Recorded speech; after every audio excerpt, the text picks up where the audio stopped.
Well, good morning, everyone. Houston just got its big rain, and I'm out here in the building trying to rebuild a motor.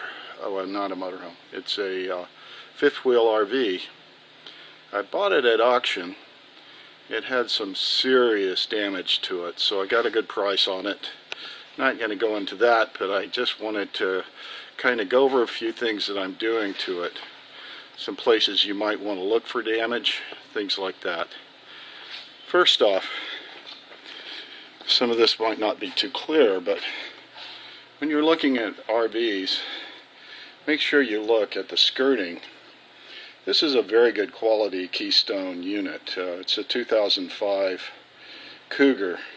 It's built with aluminum and fiberglass, but basically everything on this RV is broken. You can see that the siding down here on the bottom, the aluminum road, I guess you'd call it road area, is all bent. Well, you know, you have to replace that material. The step is a little broken, but it'll be repairable. Again, the landing gear was broken. I've had to completely fix it because whoever moved it, and it was in a storm, broke the landing gear. But it wasn't serious broke, but let me tell you, it is really strong stuff. So when you're fixing landing gear, just figure that you're going to need some hydraulics. It's really strong stuff. Another thing that's happened to this RV, it's got the plastic nose cone. And this is what it looks like underneath. It's all insulation, just to give you an idea.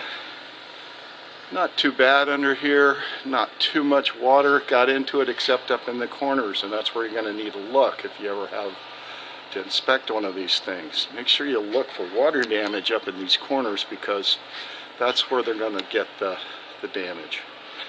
This one had a roof replacement prior. It's got one large slide out. The reason I wanted it was it's 1500 towable, so the weight on this thing is very lightweight, and that saves you from having to buy a truck, which can be absolutely expensive.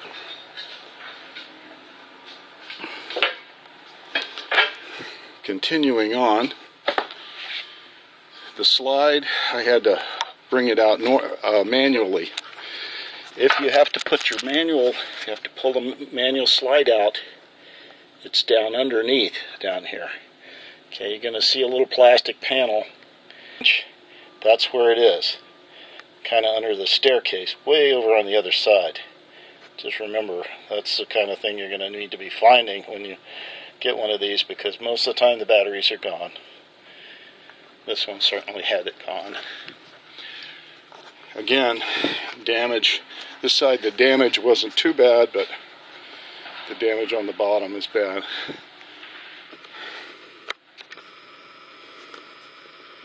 Up high, all this siding, great shape. When this thing got hit in a storm, slide out slammed, and it threw the slide out in.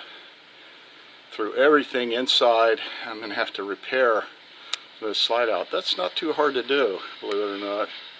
It's just going to be a matter of taking this aluminum, straightening it, and pulling it back together. But I'm going to have to take it all apart to do that. That's another project for another day. This is the big one, which is reconstructing the back of it. And this is what they look like. This is my ply I'm going to put outside. I'm going to put an epoxy coating on the outside. But they are basically an aluminum frame with an insulation inside, 1.5 inch. Aluminum can be expensive, but the nice thing about this one, most of the aluminum was salvageable, and I bought a little bit of extra aluminum to put in it. And you can straighten the aluminum pretty well. It's very doable. This one had a lot of joists broken out on it. I had to take the joists and rebrace them or replace them, depending on what the circumstance was with the joist. But on the right side, it had fallen over on the right side, so it needed to be, the storm had pushed it over to the right side. So this whole area had to be replaced. And on top of all this, I'm going to put another layer of light wood before I put the new roof on it, the new rubber roof on it.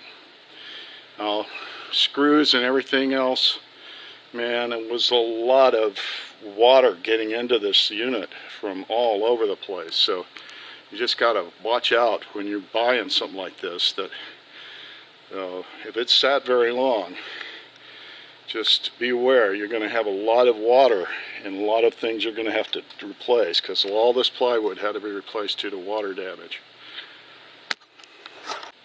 Now the interior, I completely changed it. I took it out, and I had to take all of it out to fix the joists. Just be aware that if you've got a damaged trailer, you have to remove every bit of the cabinetry, everything that is around that area that is damaged, because you don't know what you've got. And on this particular one, I had to replace all the water, all the panels up in the roof, and that was not too hard, but make sure you got a good stapler. Make sure that you know, you don't mind making trips to Home Depot for paneling. This is the front area where the bedroom would be. It's got two wardrobes and a bed that goes in the center.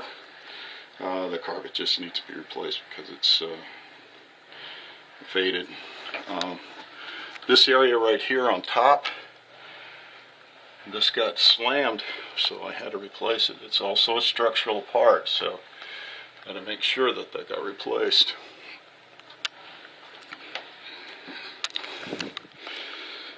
On the floor, not a lot of problems, but I had water damage over here, and this is just standard stuff you're going to find when you're working on something like this.